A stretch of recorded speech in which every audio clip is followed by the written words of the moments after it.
रिश्ते ज़्यादा जरूरी हैं, पर रिश्तों में विश्वास और ज़्यादा जरूरी है। जितना जितना विश्वास, जितना जितना भरोसा, जितना जितना दृढ़ता, जितना जितना विश्वास, जितना जितना भरोसा, जितनी जितनी दृढ़ता आपकी और हमारी जिंदगी में आएगा, उतना रिश्तों में भी, परमात्मा में भी एक अलग से लगाव उत्पन्न होता चले जाएगा। पीछे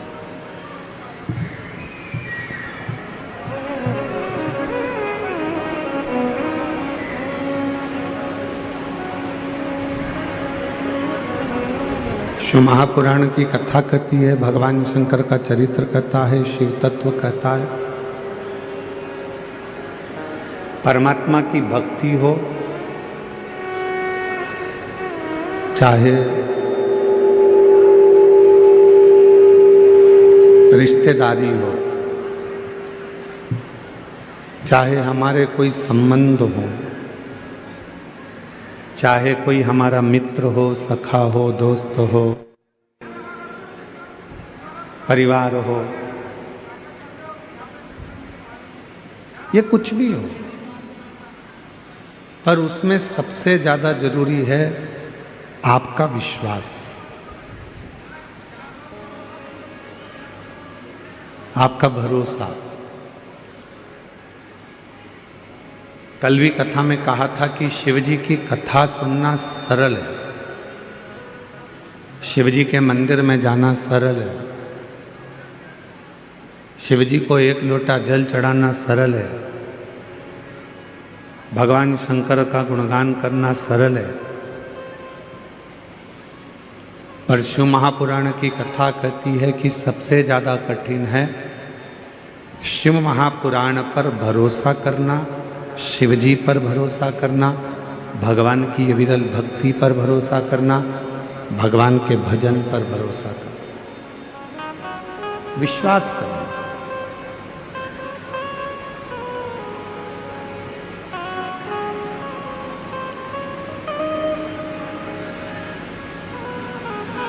आपका भरोसा कितना है? आप शिव पर कितना विश्वास करते हो, कितना भरोसा करते हो, शंकर के कितने करीब आप पहुंचे हो, ये आपका विश्वास बताए।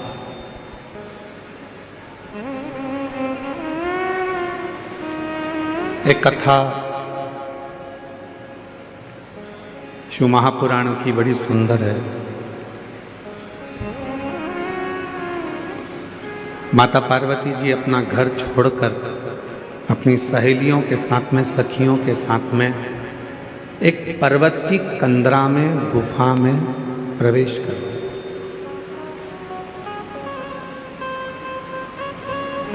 और उसी में माता पार्वती बैठकर शिव जी की साधना करने लगी, भगवान शंकर की भक्ति करने लगी।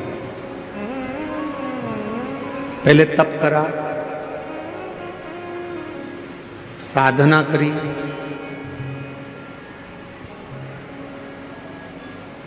ध्यान लगाया। जब ये सब कुछ कर लिया, फिर माता पार्वती जी ने बेल के पान को, बेल के पत्र को, बेलपत्र को खाना प्रारंभ किया। फिर माता पार्वती जी ने बेल का पान, बेल का पत्ता खाना प्रारंभ किया।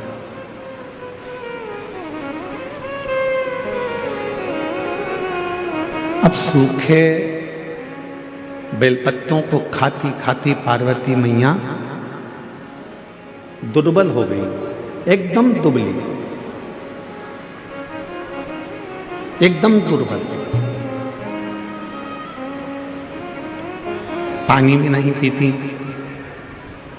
भोजन भी नहीं करती, कोई फल भी नहीं खाती, केवल बेलपत्र को, केवल बेल के पान को, बेल के पत्ते को, बेलपत्र को ही खा रही।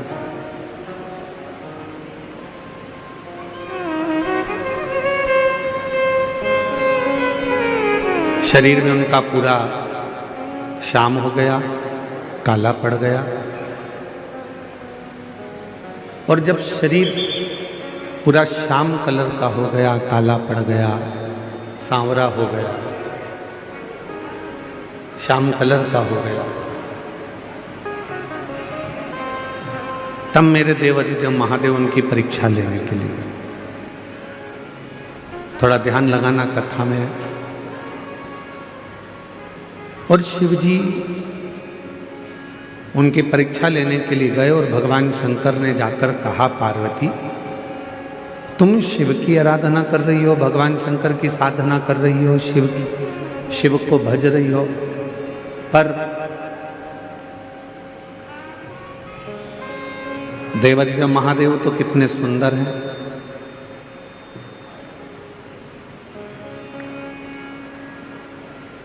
कर्पूर गौरम करुणावतारम संसार सारम भुजगेन्द्र।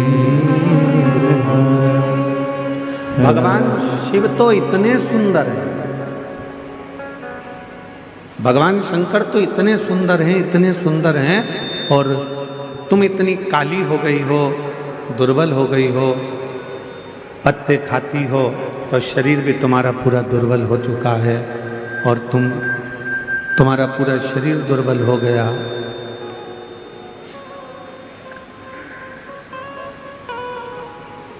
और तुम्हारा शरीर पूरा दुर्बल हो गया, शरीर काला भी हो गया, दुर्बल भी हो गया। अब ये बताओ कि शिवजी तुमसे शादी करें तो करें कैसे? भगवान देवाधिदेव महादेव तुमको ब्याहें तो ब्याहें कैसे? कहाँ वो इतने गोरे और कहाँ तुम इतनी काली? कर्पूर गौरम करुणा संसार सारम भुजगेन्द्र सदा संतं हृदयारविन्दे भवं भवानी सहितं। अब शिवजी तो इतने गोरे हैं, भगवान शंकर तो इतने गोरे हैं, और पार्वती तुम काली हो, कृष्ण वर्ण हो गया तुम्हारा, दुर्बल हो गई तुम, इतनी दुर्बल हो गई तुम, कैसे शिवजी तुमसे ब्याहेंगे?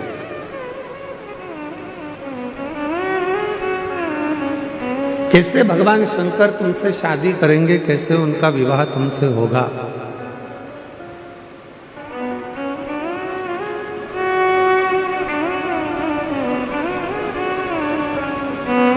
पार्वती जी ने हाथ जोड़े, जो देवाधिदेव महादेव आए थे रूप बदल कर, स्वरूप बदल कर, पार्वती जी ने उनके हाथ जोड़े, और हाथ जोड़कर माता पार्वती जी बोली कि प्रभु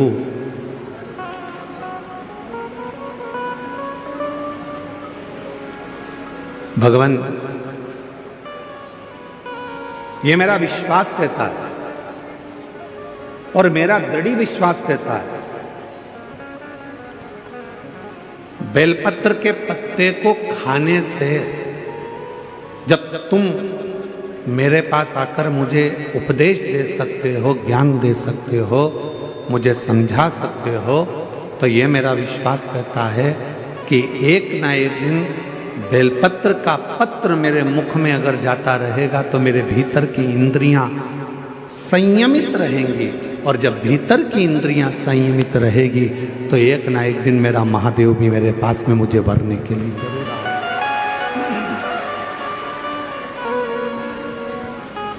मुझे मेरा शंकर, मुझे मेरा महादेव, मुझे मेरा भोले बाबा मुझे भरने के लिए जरूर आएगा।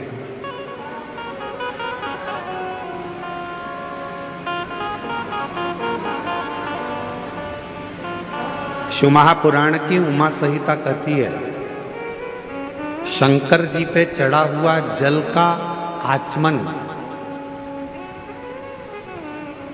शिव जी पे चढ़े हुए जल का प्रोक्षण,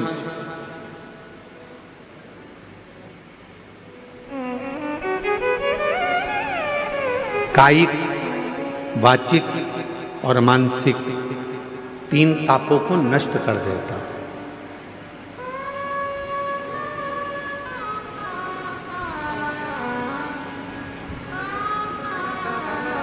तीन तापों को मिटा देता है, चाहे वो कायिक हो, चाहे वो वाचिक हो, चाहे वो मानसिक।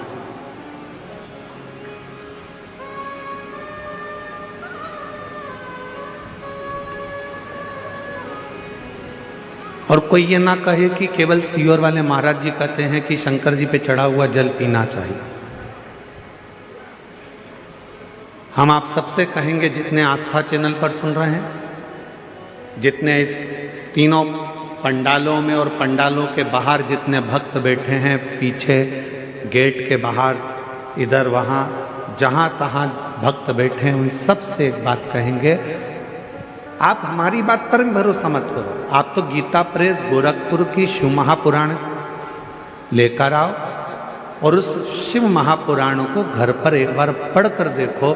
उसमें आपको मिलेगा कि शंकर जी पे चढ़े हुए जल का जो आचमन कर लेता है, वो फिर संसार सागर में जन्म नहीं लेता, उसकी मुक्ति हो जाती है, मोक्ष।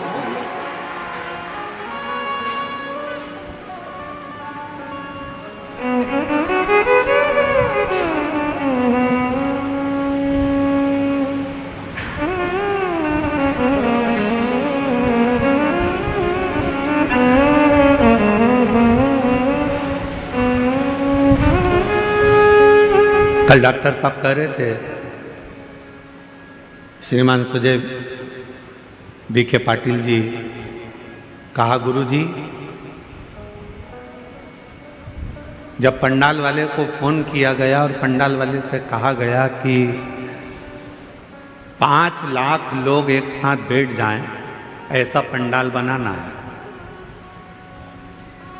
तो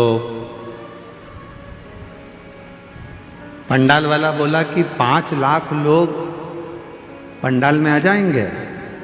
तो डॉक्टर साहब बोले, सुजय बीके पाटिल जी बोले, कहने लगे हाँ 5 लाख लोग आ जाएंगे।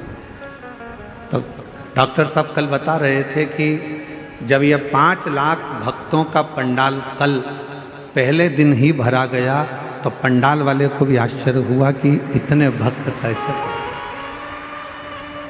हम डॉक्टर सुजय बीके पाटिल जी को और माननीय श्री नामदार राधा कृष्ण बीके पाटिल जी को धन्यवाद देते हैं। शिव महापुराण का तो ये आनंद है, साथ में डॉक्टर साहब आपका और बीके पाटिल जी आपका प्रेम भी आपके क्षेत्रवासियों के प्रति बहुत ज़्यादा है, इसलिए भक्तों का सैलाब। ये भक्तों का आगमन, ये भक्तों का आना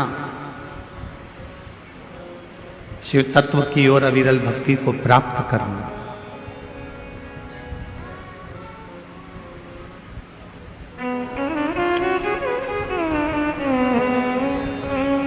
तुमरुका जी ने तो चंचुला देवी को कहा था कि चंचुला, शिव महापुराण की जो कथा है, शिव महापुराण की जो कथा है, ये कथा भी शिव को चढ़ा हुआ जल है, भगवान शंकर को समर्पित किया हुआ जल है। बाहर का रिटर्न आ रहा है पूरा चौंगों का।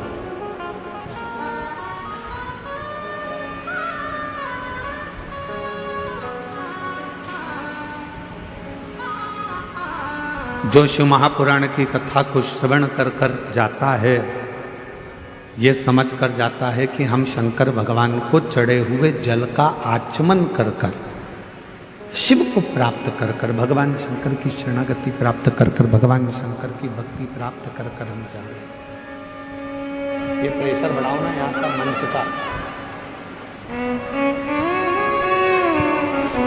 हम शिव की अविरल भक्ति को प्राप्त कर कर जा रहे हैं।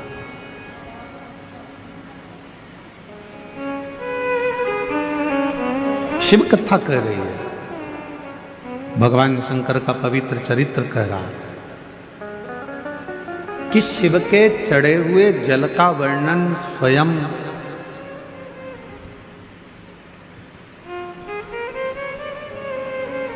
यमराज की जो धर्मपत्नी है, यमराज की जो धर्मपत्नी है जिसका नाम है धुमोरना। क्या नाम है उसका? धुमोरना।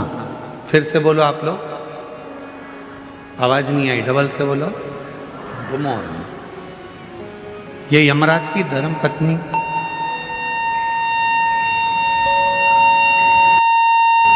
ये यमराज की धर्मपत्नी धुमोरना,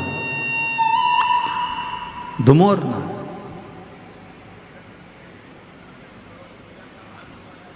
और यमराज की धर्मपत्नी धुमोरना ये जल के महत्व को एक बार स्वयं ने धुमोरना ने पूछा था।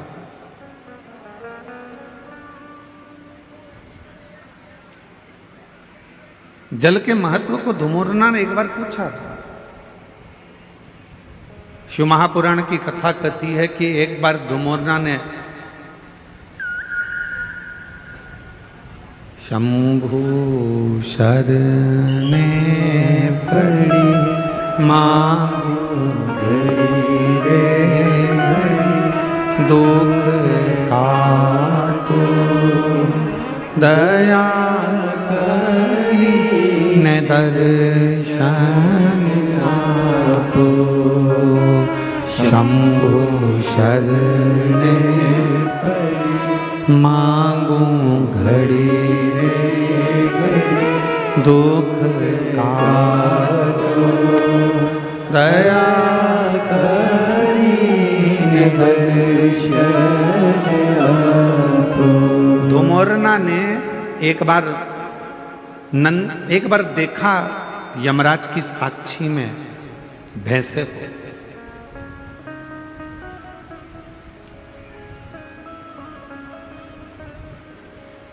धुमोरना ने देखा कि यमराज का जो भैंसा है,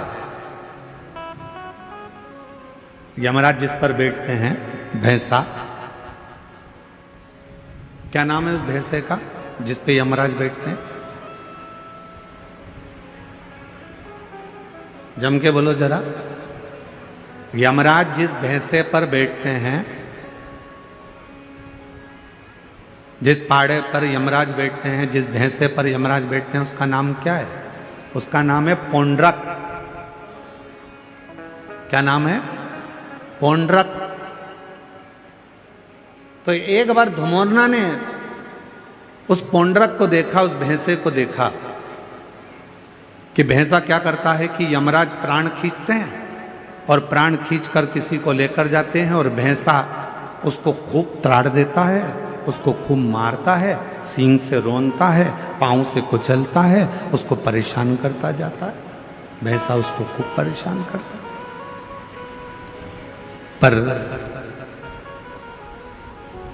धुमोरना ने फिर एक जगह देखा कि धुमोरना ने देखा कि वो भैंसा एक जीव को यमराज लेकर जा रहे थे, पर उस भैंसे ने उसको कोई कष्ट नहीं दिया, भैंसे ने उसको कोई परेशान नहीं किया।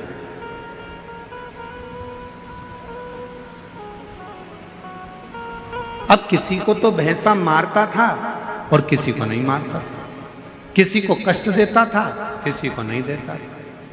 धुमोरना के मन में, यमराज की धर्मपत्नी के मन में यह बात अड़, और यमराज की धर्मपत्नी के मन में यह बात अड़ी, और यमराज की धर्मपत्नी ने विचार करा आखिर ये हो क्या रहा। जब यम की आज्ञा है कि कष्ट देना है तो देना चाहिए, फिर ये भैंसा किसी को कष्ट देता है, किसी को नहीं देता है, किसी को अच्छा रखता है, किसी को बुरा रखता है, आखिर ऐसा हो क्यों रहा।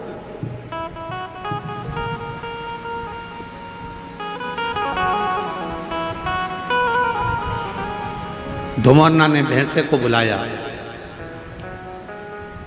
और भैंसे को बुलाकर धुमोरना ने कहा, क्यों रे पौंड्रक, ये बता कि किसी किसी को यमराज जब खींच कर लेकर जाते हैं, प्राण जब छूटते हैं, तो किसी को तो तू बहुत कष्ट देता है, किसी को तो तू खूब मारता है, कष्ट देता है, परेशान करता है, उसको खूब खूब रोनता है, पाँव से भी रोनता है, सींगों से भी रोनता है, किसी किसी को तो बहुत कष्ट देता है। धुमोरना बोली कि पौंड्रक भैंसे, और किसी किसी को तू मारता ही नहीं है, कष्ट भी नहीं देता, आखिर ऐसा क्यों, किस लिए? तो भैंसे ने कहा धुमोरना से, माता जी, जब भगवान देवाधिदेव महादेव का रुद्र अवतार हुआ, जब मेरे शंकर भगवान का रुद्र अवतार हुआ और उनका रुद्र जो अवतार था, क्रोध का जो अवतार था, उस क्रोध के अवतार में मेरा जो जन्म हुआ है, मैं जो भैंसा बनकर पैदा हुआ हूं, वो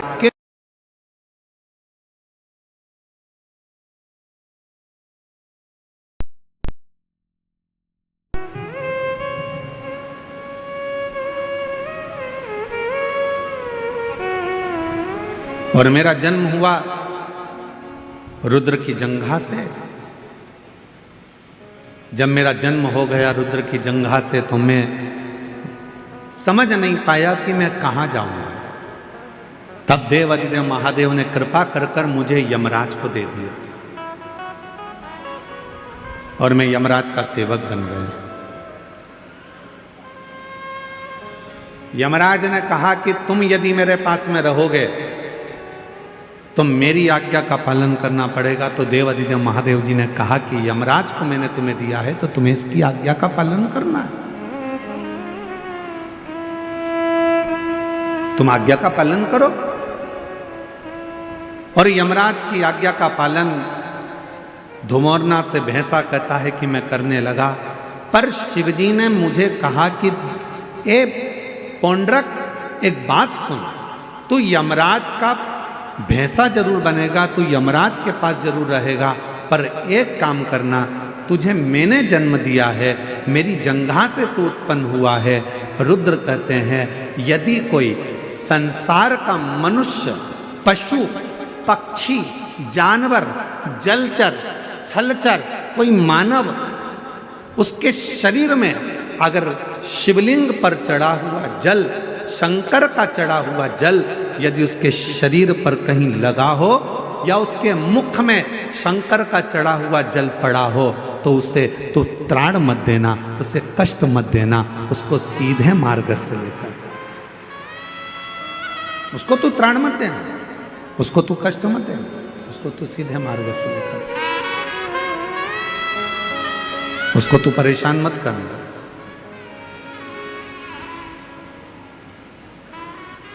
पौंड्रक भैंसे ने वचन दे दिया देवाधिदेव महादेव को कि मैं वचन देता हूं रुद्रदेव, ये मेरा वचन है, जिसके मुख में शिव का चढ़ा हुआ जल होगा, जिसके शरीर पर शंकर का चढ़ा हुआ जल छीटा गया होगा, उसको ना यमराज परेशान करेगा ना ये भैंसा परेशान करेगा, वो सीधे कैलाश धाम की ओर जाए। अब हम आपसे पूछें, उत्तर दीजिएगा जरा, जितनी मेरी शिरडी की जीजियां बैठी हैं, जितने मेरे जीजा बैठे हैं, सब उत्तर दें। मरने वाले व्यक्ति के मुख में कौन सी पवित्र नदी का जल दिया जाता है? जम के बोलो जरा। गंगा का।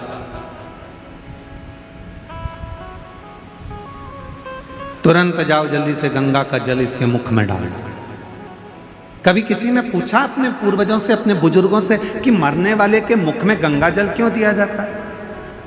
कभी किसी पवित्र व्यक्ति से पूछा कि मरने वाला व्यक्ति का जब उसको जब शमशान ले जाया जाता है तो उसके शरीर को गंगा जल डालकर पानी से नहलाया जाता है, साफ करा जाता है? कभी किसी ने अपने बुजुर्गों से पूछा कि मरने वाले के मुख में गंगा जल क्यों देते हैं? मरने वाले के मुख में गंगा जल क्यों दिया जाता है, मरने वाले के ऊपर गंगा जल का प्रोक्षण क्यों करा जाता है, गंगा जल क्यों छीटा जाता है, उसका एक कारण है। रुद्रदेव ने जिस भैंसे पर यमराज बैठते हैं वो पौंड्रक भैंसा, रुद्रदेव ने उस भैंसे को कहा था अगर किसी के शरीर पर शिव का चढ़ा हुआ जल हो या मुख में शंकर का जल हो तो उसको तू यम की कैद मत देना। गंगा जल कहाँ चढ़ा है? शंकर की जटा पर। तो गंगा का जल कहाँ से निकलता है? शिव की जटा से। तो शंकर का चढ़ा हुआ जल ही गंगा जल है। इसलिए जब गंगा जल किसी को दे दिया जाता है, उसके शरीर में गिर जाता है, उसके मुख में पड़ जाता है, फिर वो त्राण नहीं भोगता है, उसे कष्ट नहीं,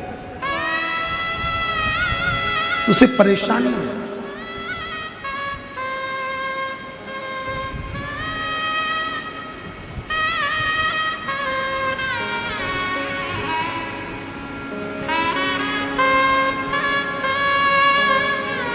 महाराज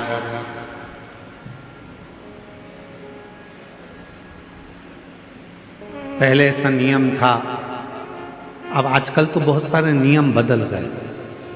पहले कोई मानसरोवर जाता था तो मानसरोवर का जल लेकर आता था तो अपने आसपास में थोड़ा थोड़ा जल देता था। बोलो बोलो दीदी, सही है गलत है?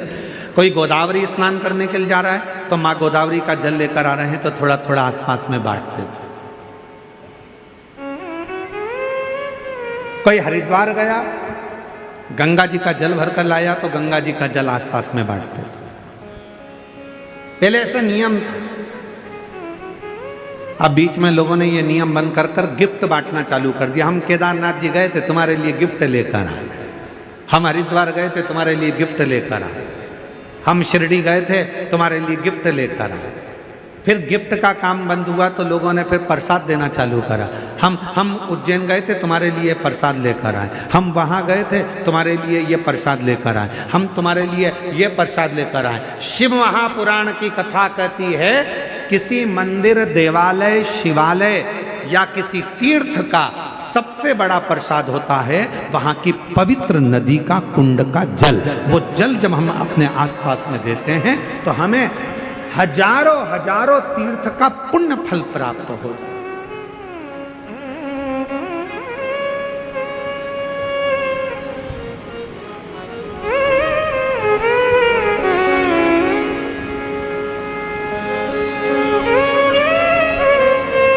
उस तीर्थ का जो जल है वो सबसे ज्यादा पवित्र। कहां गए थे भैया? हरिद्वार गए थे। क्या लेकर आए? प्रसाद नहीं लाए। फिर कहाँ गए थे भैया? बद्रीनाथ गए थे। क्या लेकर आए? तो कहा हम कुछ लेकर नहीं आए, हम तो केवल थोड़ा सा माँ अलखनंदा का जल लेकर आए। हम कहाँ गए थे? यमुनोत्री, हम यमुना जी का थोड़ा सा जल लेकर आए। हम कहाँ गए थे? नासिक, त्र्यंबक, हम गोदावरी माँ का जल लेकर आए। हम कहाँ गए थे? तो ओमकारेश्वर, हम माँ नर्मदा का जल लेकर आए। हम कहाँ गए थे? उज्जैन महाकाल। क्या लाए? थोड़ा सा क्षिप्रा महारानी का जल लेकर आए। हम कहाँ गए थे? प्रयागराज। क्या लाए? त्रिवेणी का जल लेकर आए। उस जल की महत्वता, पर लोगों ने उस जल की महत्वता को कम कर दिया। कहाँ गए थे? मानसरोवर। क्या लेकर आए? शिव जी का मानसरोवर का जल लेकर आए। थोड़ा थोड़ा सा जल, भले एक बूंद दिया जाए, पर वो जल में दूसरा जल मिलाकर उस जल को जब वितरण किया जाता है तो शास्त्र कहता है जो मानसरोवर नहीं गया, जो उज्जैन नहीं गया, जो हरिद्वार नहीं गया, जो काशी नहीं गया, जो त्र्यंबक नहीं गया, अगर वहाँ का जल, पवित्र नदी का जल, कुंड का जल यदि हमारे घर में आ जाता है, हम भले उस स्थान पर नहीं गए, पर वो जल का जब हम प्रोक्षण करते हैं, आचमन करते हैं, तो हमें उसी तीर्थ का पूरा पुण्य फल उसी क्षण प्राप्त हो जाता है। अब आजकल का जमाना थोड़ा दिखावे का हो गया, तो लोग कहते हैं कहाँ गए थे साहब? तो कहा हम यहाँ गए थे, हम वहाँ से गिफ्ट लेकर आए। हम शिरडी गए थे, वहाँ से तुम्हारे लिए गिफ्ट लाए। हम वहाँ त्र्यंबक गए थे, गिफ्ट लाए। उज्जैन गए थे, गिफ्ट लाए। गिफ्ट नहीं,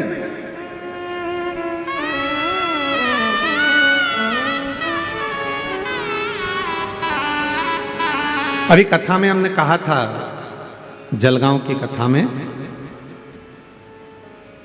कि करवा चौथ पर तुम्हारा पति तुमको गिफ्ट दे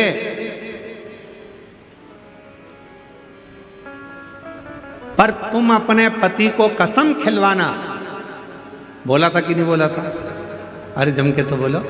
तुम अपने पति को सौगंध दिलवाना करवा चौथ के दिन कि तुम मुझे गिफ्ट दे रहे हो, चलेगा, पर मुझे भी एक गिफ्ट चाहिए कि तुम कसम खाओ, सौगंध खाओ कि जब भी गाड़ी चलाओगे तो हेलमेट जरूर लगाओगे, जब भी गाड़ी चलाओगे तो हेलमेट।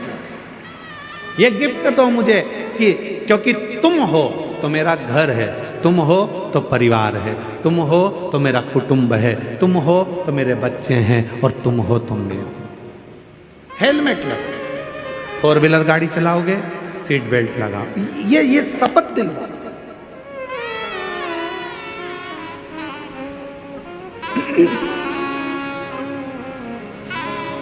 और मैंने तेरे ही भरोसे बाबा, तेरे ही भरोसे हवा बिच उड़ती जावांगी, बाबा डोर हर तो छड़ी में कटी जावांगी, भोले मैं तेरी पतन, शंभो मैं तेरी पतन, हवा बिच उड़ती जावांगी, बाबा डोर हर तो छड़ी में कटी जावांगी, भोले मैं तेरी पतन, शंभो मैं तेरी पतन। सबसे बड़ा गिफ्ट है, सबसे बड़ा दान है तीर्थ का जल जो तुम लेकर आए हो, वो तीर्थ के जल को सबको दे।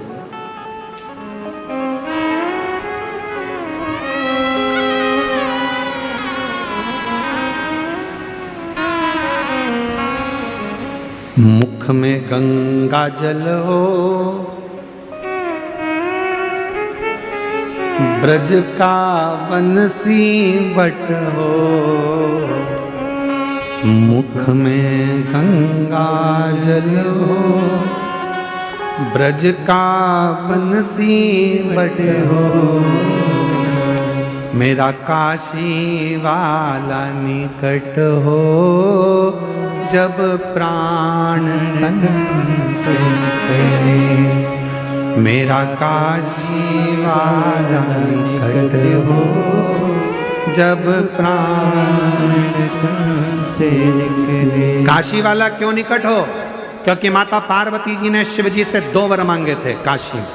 पहला वर काशी में मांगा था माता पार्वती जी ने कि जिस पति पत्नी में झगड़ा हो उसमें प्रेम बहुत बढ़े। इसलिए आज भी पति पत्नी का आपस में झगड़ा होता है तो उनमें प्रेम बढ़ता है। पति झगड़ा कर कर जाता है, ऑफिस से आते से ही पूछता है क्यों तेरी मम्मी कहाँ गई, तुरंत पूछता, मतलब झगड़ा समाप्त, प्रेम।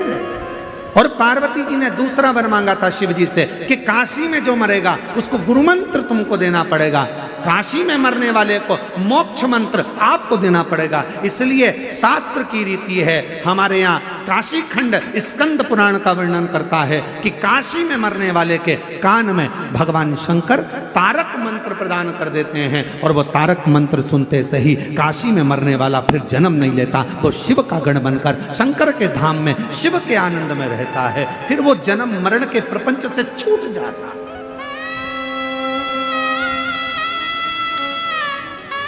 फिर वो जन्म मरण के प्रपंच से मुक्त हो गए, मुक्त।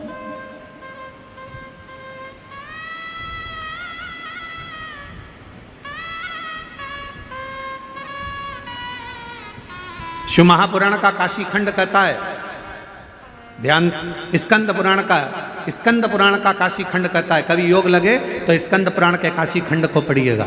मैं माननीय पाटिल साहब को बहुत बहुत इसके लिए धन्यवाद दूंगा। माननीय नामदास राधा कृष्ण विखे पाटिल जी को, डॉक्टर सुजय विखे पाटिल जी को मैं इस चीज के लिए धन्यवाद दूंगा कि काशी खंड में, स्कंद पुराण के काशी खंड में लिखा है जो कार्तिक के महीने में भगवान शंकर की अविरल भक्ति भक्ति करता है, जो कार्तिक के महीने में शिव महापुराण की कथा यदि एक बार भी श्रवण कर लेता है, उसको सहस्त्र अश्वमेध यज्ञ का फल तुरंत प्राप्त हो जाता है। मैं पाटिल परिवार को धन्यवाद इसलिए दूंगा कि उन्होंने कार्तिक महीने में ये शिव महापुराण की कथा शिरडी के इस क्षेत्र में कराकर संपूर्ण शिरडी वासियों को अश्वमेध यज्ञ, एक अश्वमेध यज्ञ नहीं, सहस्त्रों हजारों लाखों अश्वमेध यज्ञ का फल केवल कार्तिक महीने में ये 5 दिन की शिव महापुराण कराकर उन्होंने सबको प्रदान कर दिया। सब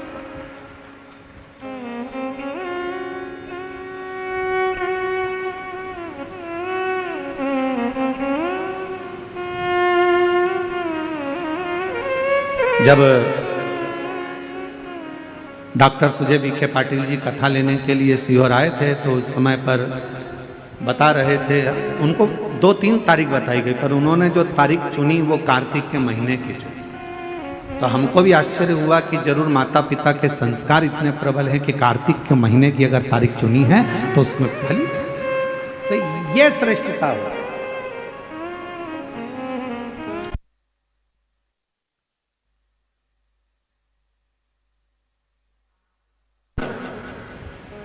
तो हमने जब डॉक्टर सुजय विखे पाटिल जी जब कथा लेकर चले गए तो हमने बाद में आशीष को कहा, हमने कहा जरूर सुजय विखे पाटिल जी ने स्कंद पुराण पढ़ के रखी होगी तो उनको काशी खंड याद होगा कि कार्तिक महीने में कथा सुनने से हजारों यज्ञ का फल प्राप्त होगा। हमने कहा जरूर उनको ये बात का ज्ञान होगा कि कार्तिक महीने में एक कथा भी यदि कोई दिल से श्रवण कर लेता है, शिव नाम ले लेता है, शंकर का स्मरण कर लेता है, शिव नाम की स्तुति कर लेता है, शंकर का अविरल भक्ति को धारण कर लेता है। शिव महापुराण की कथा कहती है, भगवान शंकर का चरित्र कहता है, आप और हम तो अपने घर पर दिवाली मनाते हैं, 33 कोटि देवी देवता काशी के घाट पर, गंगा के घाट पर दीपावली मनाते हैं। काशी के घाट पर दीपावली का पर्व मनाया जाता है।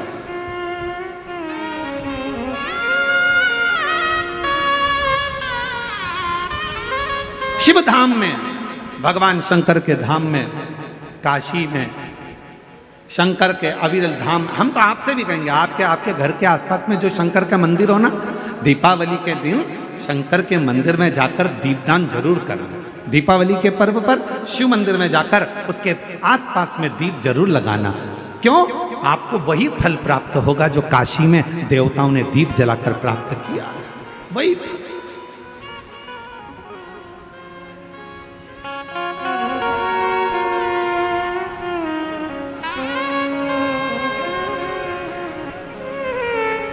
भगवान शंकर की अविरल भक्ति को धारण,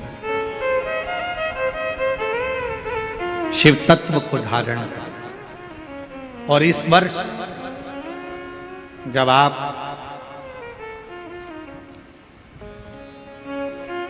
बीस अक्टूबर को दिवाली मनाएं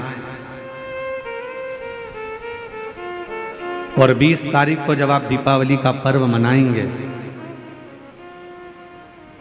हमारे यहाँ भी दीपावली कुबरेश्वर धाम पर 20 तारीख की है, खजाना रहता है, ऐसा ही क्रम दीपावली पर्व का रहता है।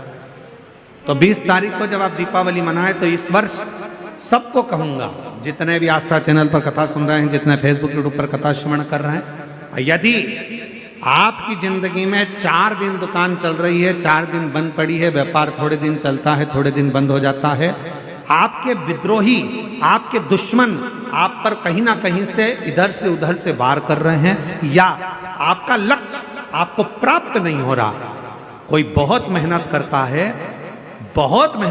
है तो भी लक्ष्य नहीं मिल पा रहा, जहां तक आपको पहुंचना है वहां तक यदि आप नहीं पहुंच पा रहे हैं, तो इस दीपावली पर जब आप 20 तारीख को दीपावली का पर्व मनाएं, तो 20 तारीख को दीपावली के पर्व के दिन शंकर भगवान को स्पर्श कराकर एक बेलपत्र लेकर जरूर अपने घर पर आए, और जहां पूजन कर रहे हैं उस बेलपत्र को एक प्लेट में अवश्य रखें, उस पर हल्दी और कुंकू उस पर अवश्य चढ़ाएं। एक चावल का दाना लाल कर, एक चावल का दाना पीला कर उस बेलपत्र पर अवश्य चढ़ाएं। और उस बेलपत्र को अपने पास में 1 वर्ष तक संभाल कर रखना।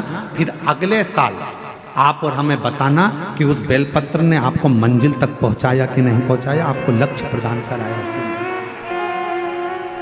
कई लोग रहते हैं, बहुत मेहनत करते हैं, बहुत परिश्रम करते हैं, सब चाहते हैं कि ये व्यक्ति इतने स्थान पर बैठे, इसको ये पद मिलना चाहिए, इसको ये कुर्सी मिलना चाहिए, इसको ये जगह मिलना चाहिए, इसको वहां तक पहुंचना चाहिए, इस व्यक्ति को तो इस पद पर पहुंचना चाहिए पर नहीं पहुंच पाता, इस व्यक्ति को तो वहां तक पहुंचना है पर ये नहीं पहुंच पाता। एक बेलपत्र का प्रयोग कर देखो, अगले वर्ष बात करेंगे कि मेरे भोलेनाथ ने आपका हाथ पकड़कर आपको उस मंजिल तक भेजा कि नहीं भेजा।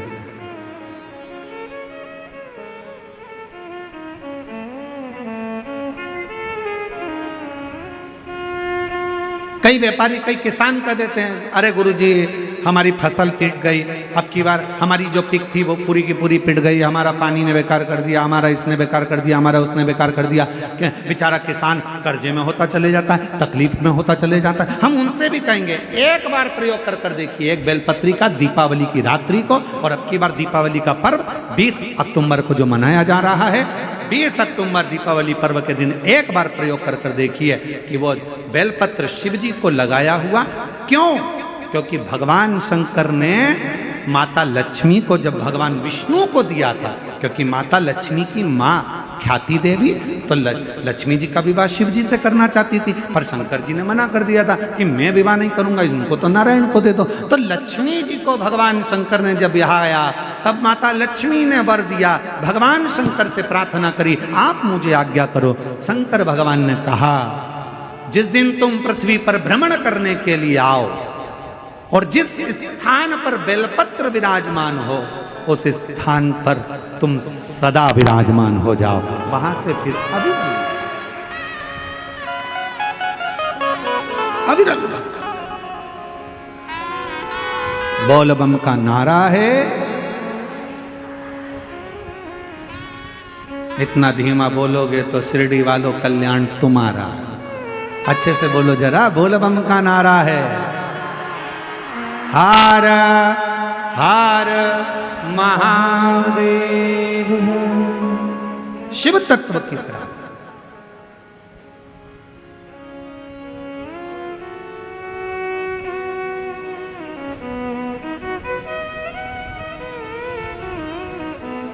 भगवान देवादिदेव महादेव के दरवाजे पर दीप अवश्य।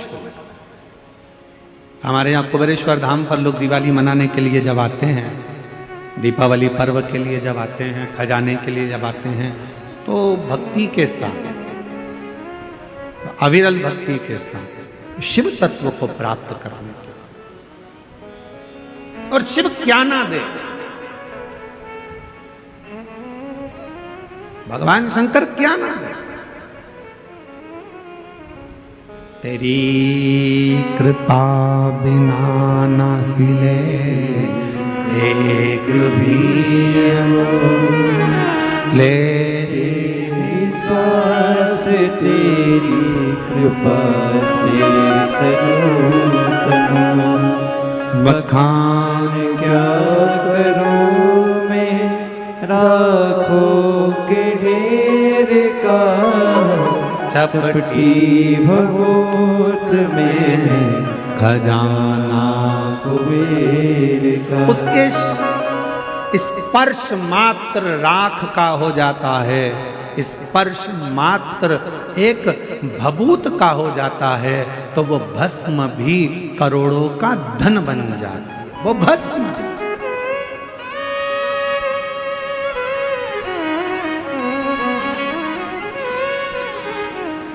इसलिए शिव महापुराण की कथा कहती है, एक लोटा जल सारी समस्या का हल।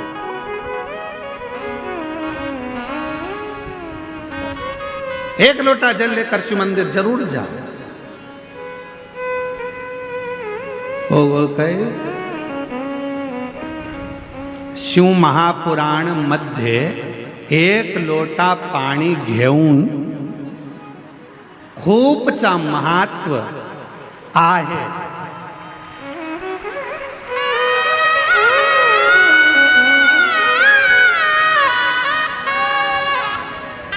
शिव महापुराण में एक लोटे जल का बड़ा महत्व बताया है, बड़ा महत्व।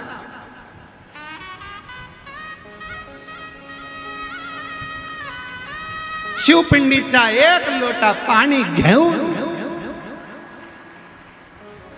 तो जो एक लोटा जल शंकर की पिंडी पर जल चढ़ा देता है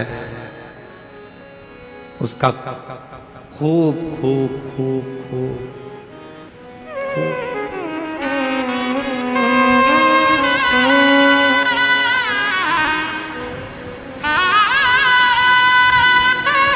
और तेरी कृपा का क्या है भरोसा, कब किस पर हो जाए, जरा सी हम पर कर दो, जरा सी हम पर कर दो। तेरी कृपा का क्या है भरोसा, कब किस पर हो जाए, जरा सी हम पर कर दो, जरा सी पर कर दो। जिस पर भी हो गई तेरी कृपा करुणा वो भव पार हुआ, भव पार हुआ।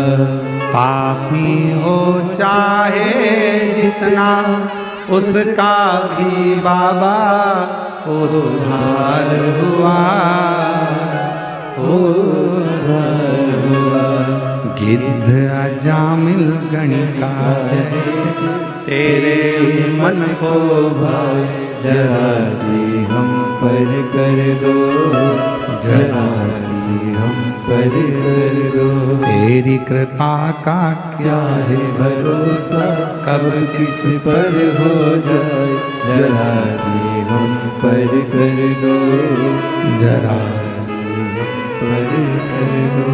तेरी कृपा का क्या है भरोसा, कब किस पर हो जाए, जरा सी हम पर कर। ये उसकी उदारता है, ये उसकी करुणा है, ये उसकी कृपा है, ये उसकी दया है। आप दिल से उसको पुकारो, वो दिल से झोली भरता है। आप दिल से पुकारो, दिल से कहो उसको, दिल से विनय करो उसको, दिल से निवेदन करो उसको, वो सुनेगा, आएगा, देगा, झोली भरेगा, चाहे।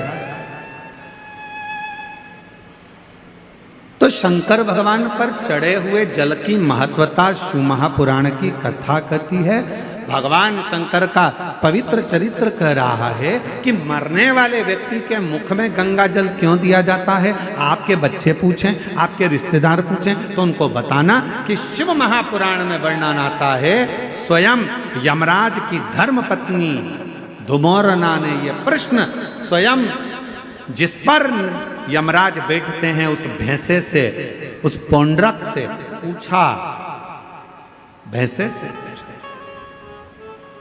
कि तू किसी को कष्ट देता है, किसी को नहीं देता।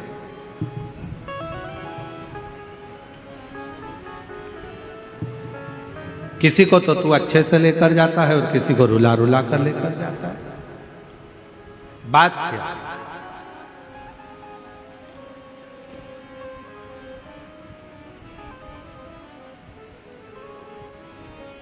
क्या बात है?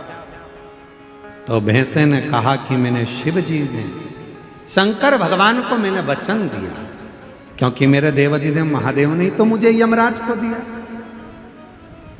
आज अगर मैं यमराज के पास में हूं, यदि मैं यम के साथ में रह रहा हूं, तो इसमें शिव जी की कृपा है, मुझे शंकर भगवान ने करुणा कर दिया।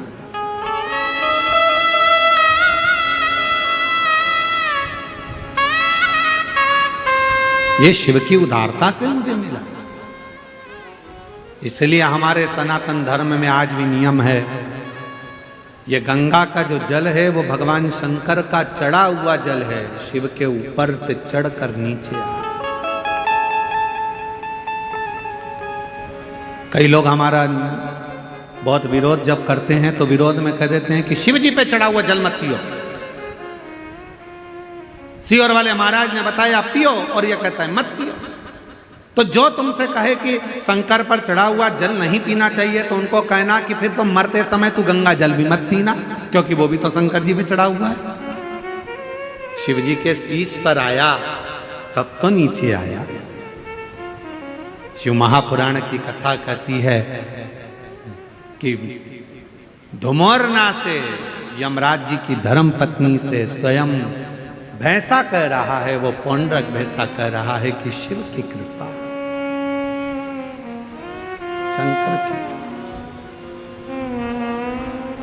कहा जिसके ऊपर शंकर का चढ़ा हुआ जल का प्रोक्षण हो,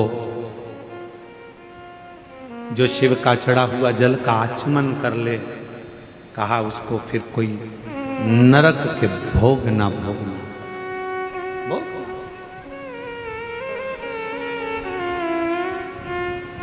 मुख में गंगा जल हो,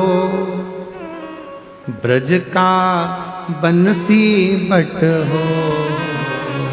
मुख में गंगा जल हो, ब्रज का बंसी बट हो। मेरा काशी वाला निकट हो, जब प्राण तन से निकले। मेरा काशी वाला निकट हो, जब प्राण तन से निकले।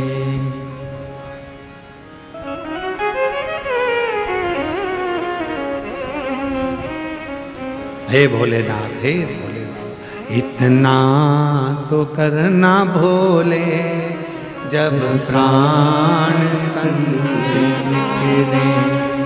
इतना तो करना भोले, जब प्राण तन से निकले। बाबा इतनी कृपा करना। हम हो सकता है प्राण छूटते समय हम काशी ना हो,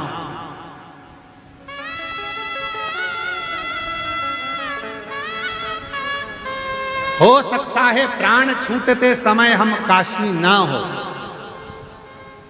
पर यदि हमने शंकर भगवान आपको एक लोटा जल चढ़ाया है, तो इतनी कृपा जरूर करना, हम भले काशी में ना हो, पर काशी वाला हमारे करीब में जरूर हो। ऐसी ऐसी काशी वाला।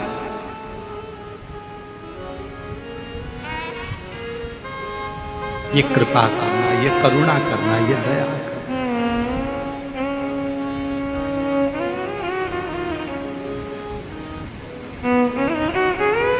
यमराज की जो धर्मपत्नी है ना,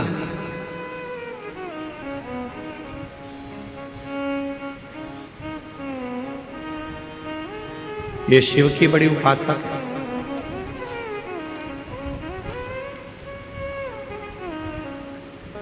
ध्रुमोर्ना दक्ष प्रजापति की बेटी है। शंकर भगवान की धर्म पत्नी भी, माता सती भी दक्ष प्रजापति की बेटी है। कामदेव की धर्म पत्नी रति भी दक्ष प्रजापति की बेटी है। यमराज की धर्म पत्नी वो भी धुमोरना भी दक्ष प्रजापति की बेटी है। महाराज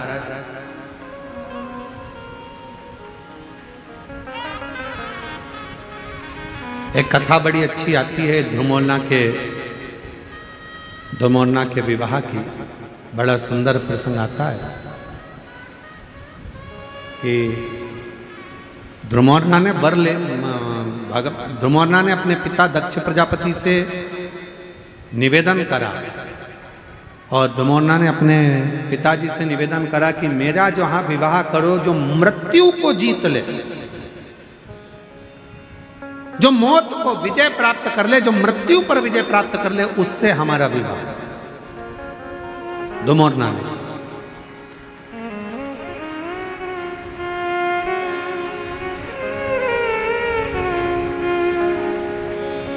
अपने पिताजी से कह रही है ध्रुमोरना, दक्ष प्रजापति से कह रही है ध्रुमोरना कैसी कृपा करिए, हमारा विवाह वहां हो जो मृत्यु पर विजय प्राप्त कर ले।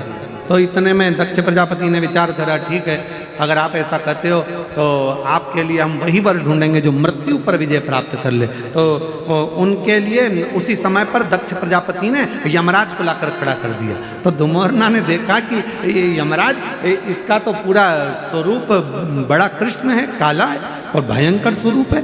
तो इतने में धुमोरना ने कहा कि पिताजी इनसे विवाह, तो कहा ये यमराज है, इससे विवाह कर लीजिए। धुमोरना ने अपने पिताजी का कहना माना, हां भर ली। शादी के मंडप में धुमोरना पहुंच गए। जरा ध्यान से सुनना, शादी के मंडप में धुमोरना पहुंच गए।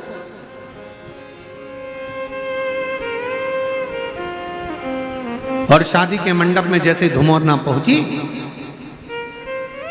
यमराज बाजू में पास में आकर बैठा और यमराज से धुमोरना ने मुस्कुराकर कहा कि आज मुझे बड़ी प्रसन्नता हो रही है कि मुझे जो पति मिला है वो मृत्यु पर विजय प्राप्त करने वाला है, मृत्यु पर विजय। इतने में तुरंत यमराज ने कहा, धुमोरना तुम्हें गलतफहमी हो रही है, मैं मृत्यु पर विजय प्राप्त नहीं करता हूं, मैं व्यक्ति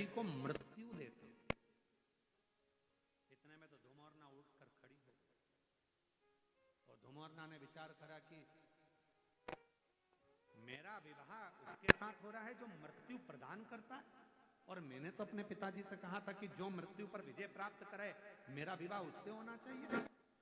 इतने में तुरंत यमराज ने कहा कि मृत्यु पर मैं विजय प्राप्त नहीं कर सकता, पर धुमोरना मृत्यु पर तो केवल एक है जो विजय प्राप्त कर सकते हैं, पर उनका विवाह माता सती के साथ, तुम्हारी बहन के साथ हो चुका है, और वो देव अधिदेव महादेव हैं जो मृत्यु पर विजय प्राप्त कर ले।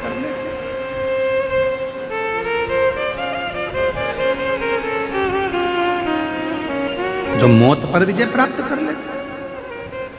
इतने में धुमोरना उठकर चली गई, और जैसे ही धुमोरना उठकर गई, दक्ष प्रजापति को सूचना मिली कि मेरी बेटी यमराज से विवाह नहीं करना चाहती, अब करा क्या जाए। इतनी देर में दक्ष प्रजापति ने अपनी दूसरी बेटी विजया को मंडप में ले जाकर बिठा दिया। शादी के मंडप में जैसी विजया बैठी, वैसे ही उसी समय, उसी पल, उसी घड़ी सती ने धुमोरना से पूछा कि बहन क्या बात है, तेरी शादी हो रही है, दूल्हा भी अच्छा है, वर अच्छा है, सब कुछ ठीक है, फिर तू शादी क्यों नहीं करना चाहती। धुमोरना ने कहा, मैंने अपने पिता दक्ष प्रजापति से वर मांगा था कि मेरा विवाह हो तो उसके साथ हो जो मृत्यु पर विजय प्राप्त कर ले, पर मेरे पिताजी तो विवाह कर रहे हैं जो मृत्यु की दंड देता है, मृत्यु की सजा देता है, उस यमराज से विवाह कर रहे हैं जो मौत देता है। तो क्या हुआ, कोई बात नहीं। सती ने कहा कि तू चिंता मत कर धुमोरना, तू चाहती है कि मृत्यु पे विजय प्राप्त करने वाले से तू विवाह करे, तू उससे विवाह तो नहीं कर सकती, क्योंकि तेरी बहन सती का विवाह देव अधिदेव महादेव से मृत्यु पर विजय प्राप्त करने वाले से हुआ है। पर इतना